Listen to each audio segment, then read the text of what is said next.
what is it about a man that will pretty much make you go ahead and take a break from celibacy and have a little fun?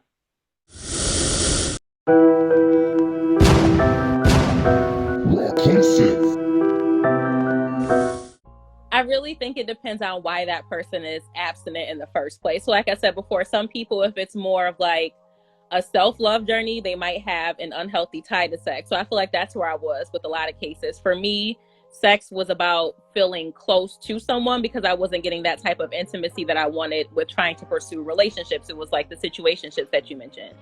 Um, so if it's more of that aspect, you might be a little bit more hesitant to dive into sex with someone because you don't want to have that tie. But if it's just because you're doing your own thing, you haven't really met anyone who sparked that within you, and then you meet someone who makes you feel like you want to have sex, then you might just do it. So it varies. I don't think that there's really a uniform answer. It's just where that person is mentally.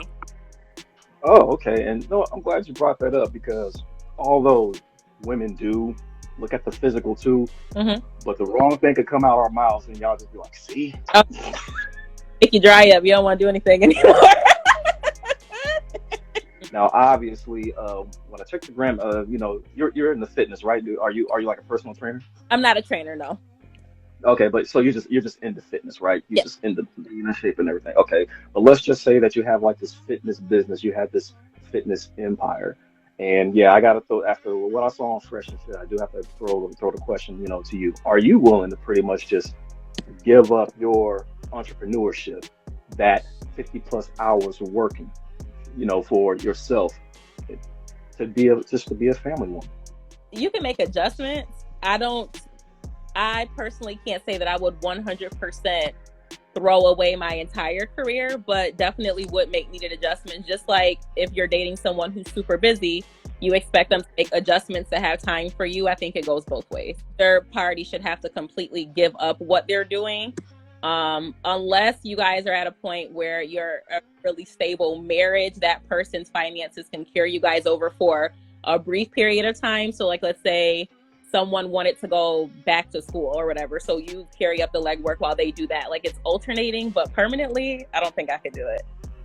So I, No, you don't think regardless of how rigorous those, because when you're in entrepreneurship, you're the boss. yeah, Like, no, your work schedule is basically 25/8. yeah, It is. That's pretty much how it is. Like you're working around the clock. But when on Fresh and Fit, you can tell that she was a true entrepreneur with this pharmaceutical company. She was tired.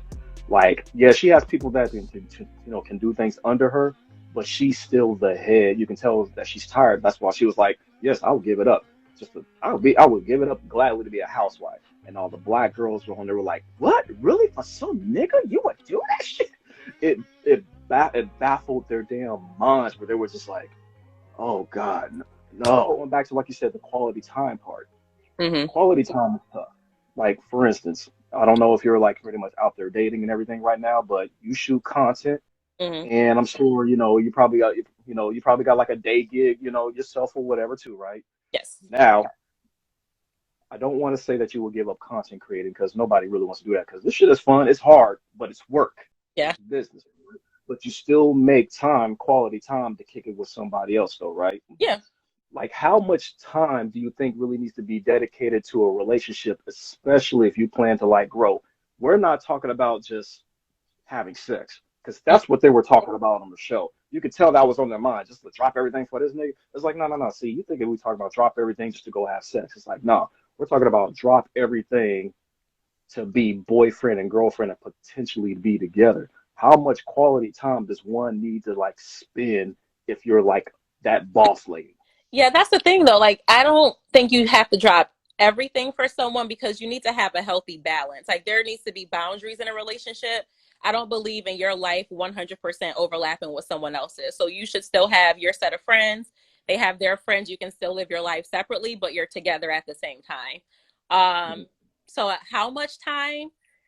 That's tough. I think it depends on the couple because my love language is quality time. So I like a lot of time.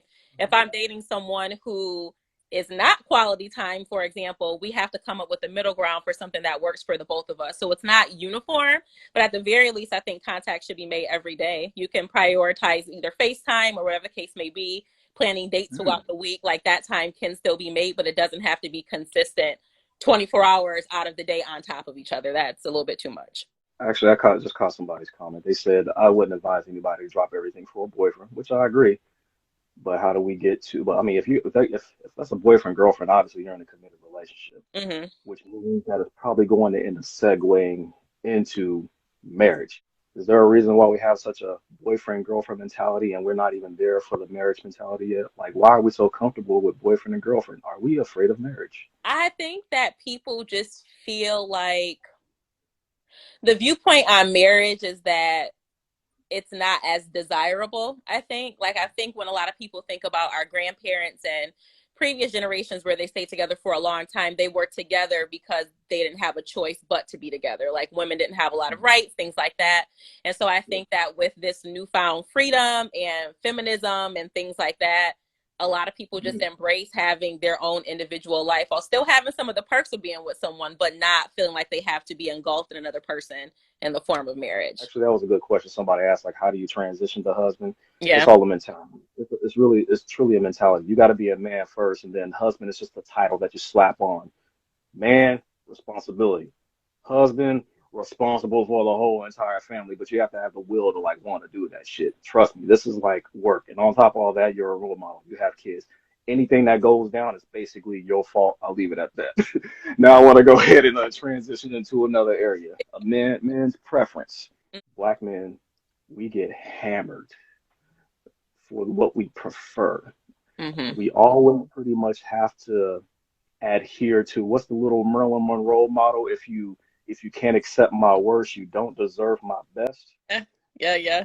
Black men we grew up with our moms in poverty. You know, some of us grew up with grandma or auntie. We always saw everybody's worst. Why do you think when people get successful, they buy their mom's houses and shit?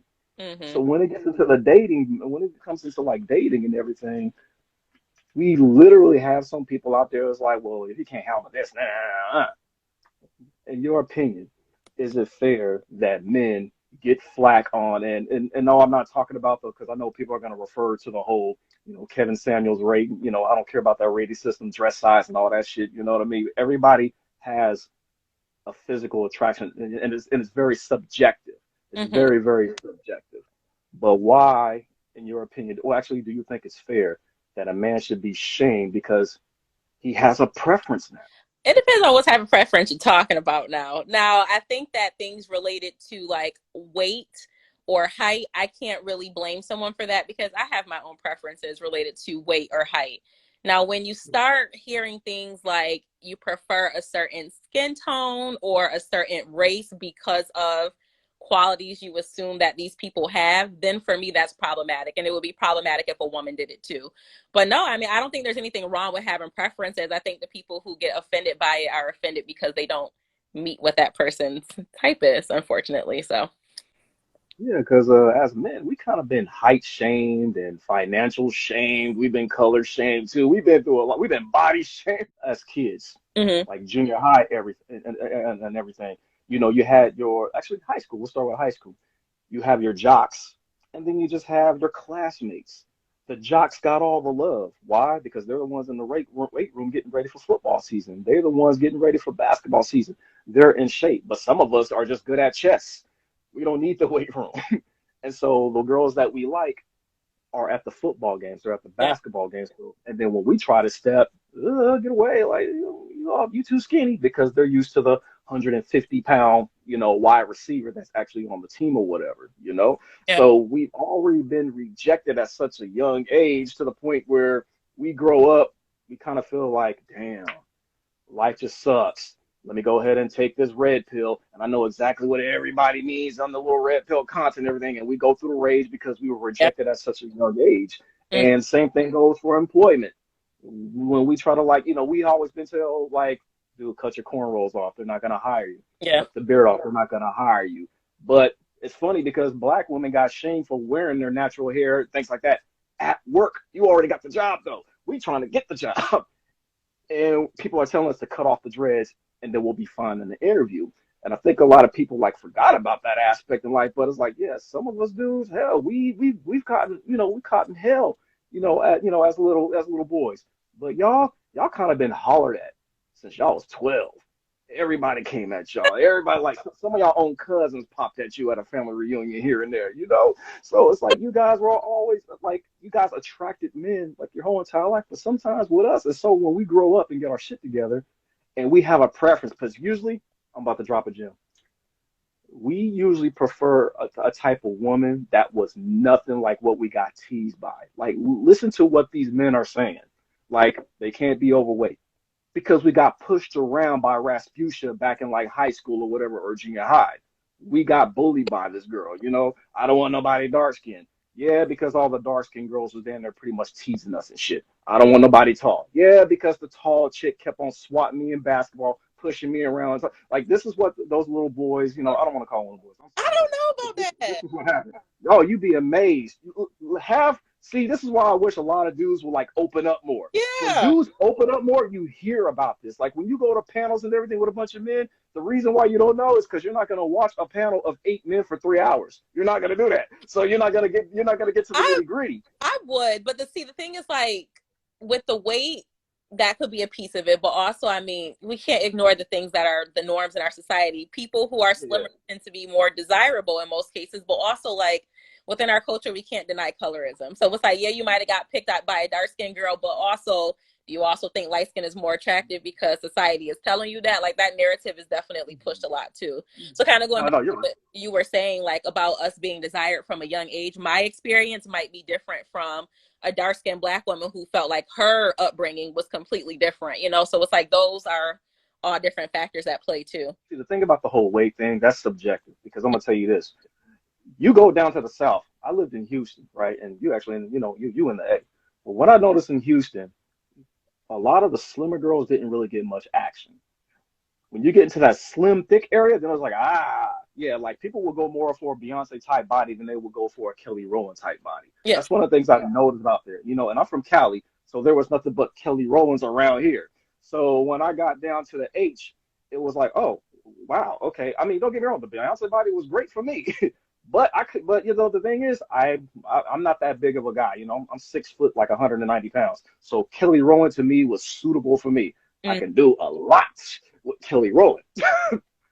But yeah, but the thing is, once you get taller and heavier, it's like I can't maneuver as much. But that's just my thing. It's more like a sexual thing. I know it's boneheaded, but that's just what it was for me. Really? But it's very very subjective. So when folks are calling in other shows and they saying they weigh 180, 190, you go anywhere else, women are getting chopped down with that weight. Dudes are knocking down their doors for that type of woman. They like that thickness. The Mm-hmm. only problem, the only problem that platform was bringing is because they're speaking for a certain type of man.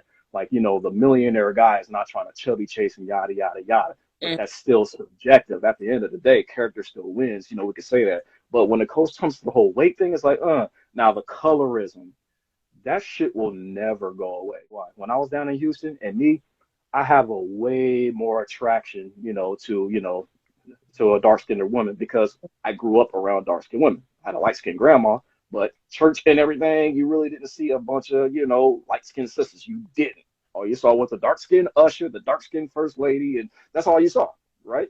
I didn't see a bunch of Beyonce's and Mariah Carey's in church or whatever, and same thing in school.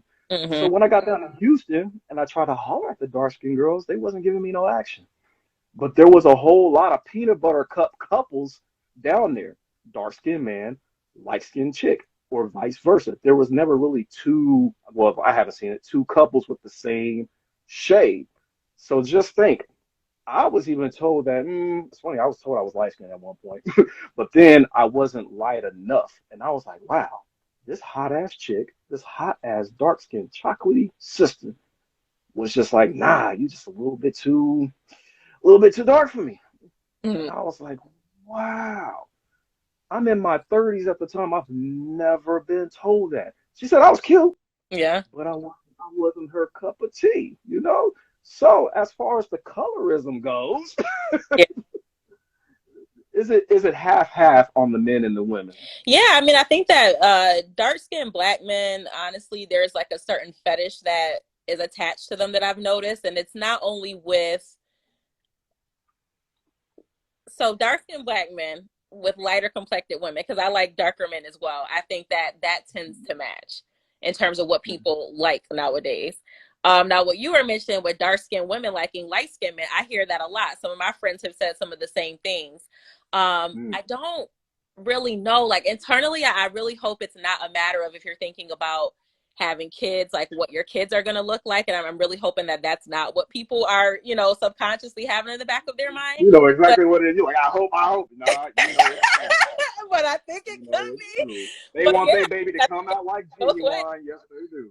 Yeah. So yeah, it is. It does happen both ways. The reason why I think you hear what we think of colorism, where it's just light skinned men are or light skinned women are more favored, it's just mainstream media. When you think about opportunities, models, things like that, and it's starting to shift a little bit, but historically, it was always people who had that lighter skin tone who were more European in their features and things like that. I say hopefully it starts to shift more, but you're right, with colorism, I don't think it'll ever fully go away just because it's kind of expanded to other cultures too. It's not just Black people. You have Asian cultures who are the same way with people who are too dark. So I don't think it'll ever be erased. We actually have men, which is who are very traditional now. I don't know where all these men came from. These men in they, late 20s, they now traditional for some reason. Like all the guys my age, we've been traditional. Mm-hmm. Now they want a traditional woman. Mm-hmm. I don't know why. I get why because I kind of feel like the modern woman is a little bit too fast now. Apparently, they kind of like have themselves in a position where they can now provide. On your end, do you run into a lot of men who basically like got it together where they can provide, where they want a traditional woman, and would somebody like yourself adhere to that? Would you be like, you know what? I could see myself, I could see myself, rolling with this, or like you said, but I gotta work. To clarify, when you say traditional woman, you're saying someone who doesn't work? Are we talking more about like domestication? What do you consider to be traditional? See, that's the thing. I didn't grow up with a traditional mom. So traditional woman to me is mom works and dad works. Apparently traditional, but the all overall definition of traditional, y'all don't work. The man takes care of everything. Mm-hmm. He just pretty yeah. But we're talking about a man here. That's why I was asking. This man wants a traditional woman, and the reason why I was I really had to put a key on that is because this whole I want a traditional woman thing just came out of nowhere. I ain't never heard about this shit in the last 10 years. No. Remember back in the day, Neil had a song called Miss Yeah. Independent. Yeah. Yeah. So where does traditional shit come from? And I'm keeping this shit real. That's what like, whoa, whoa, whoa. Every man I know wanted a woman with a damn job. These manosphere channels, I think, are a big impact on it. The things that they're hearing online are definitely impacting. In terms of your question, would I adhere to that? Am I married to this person? I think I would be just You're thinking dating, and he's perspective. about to pop the question, but he's trying to figure out where your head is at pretty much. Like, will you transition to basically being a traditional domesticated woman? See, that's tough because let me tell you why it's tough. And I think a lot of women feel this way. So let's say I quit my job for this man. We're not married or anything like that. We're just dating. If this man so chooses to pick another woman, because men have a lot of options, you just exited your job and your career and you don't have any stability. Now, if I knew, if I was 100% certain that we were getting married, I had more security, maybe I would be a little bit more open to the idea of it. But I have to know that going into the situation, I'm secured as well. That would make me feel more comfortable. So basically, fellas, let me back up. I got majority male subs, I think, or female subs. Well, it's half and half, I know, so I gotta. I don't like any of y'all right now because the thing is, I try not to piss off anybody. Not fuck it. I'm about to be transparent and be Oh, myself. So sorry, no. sorry. Merciless moment. It's happening right now. So I got to go back to what I was saying. Okay. Do you feel that men need to provide an atmosphere for a woman if they need them to be traditional? Meaning, you better be rolling in dough if you don't want me to work. Hell yeah, we gotta struggle. Why would you want me to not work if you're not making enough money? Yeah. Mm-mm. No, I want you to lay it out because money matters. That's what I'm saying. Like you can't go into a marriage with someone without talking about money. You guys have to know what debt is, what income is, because your lives are becoming intertwined financially. So that has to be a factor. Absolutely. And I agree. A lot of people in the comments were saying, like, in terms of leaving a job and staying home once you're married. Yes, if we are married, there is no prenup.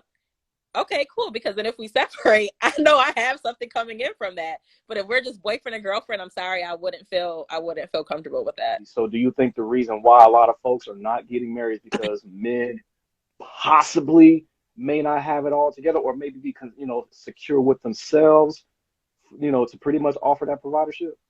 I think that's a piece of it for sure. I don't know if anyone has ever experienced dating a man who was not secure in his finances, but in my experience, it makes them very insecure about the relationship because they don't feel like they are a man from the sense of being able to provide, especially if the woman is a little bit more established, that can cause some friction.